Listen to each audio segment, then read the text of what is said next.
মানুষ মুখ ফুটে সুখ বলে, নিজেকে সুখী দেখায়, কিন্তু মানুষ মুখ ফুটে দুঃখ বলে না, যতক্ষণ না কেউ তা ভীষণ বায়না করে জানতে চায়।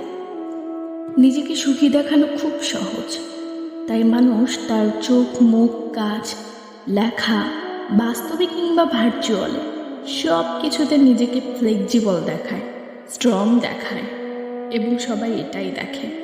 কিন্তু দুঃখ দেখানো কঠিন, দুঃখ জানানোও কঠিন।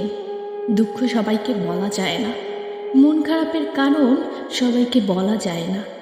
কেমন আছির জবাবে সত্যি ভালো নেই এটাও লেখা যায় না। দুঃখ বলার জায়গাটা কমফোর্ট জোন হতে হয়, ধৈর্য থাকতে হয়, চোখের শীতলতা থাকতে হয়। যার এই কমফোর্ট জোন আছে সে ব্লেসিং, আর যার নেই সে মূলত একা, ভীষণ একা।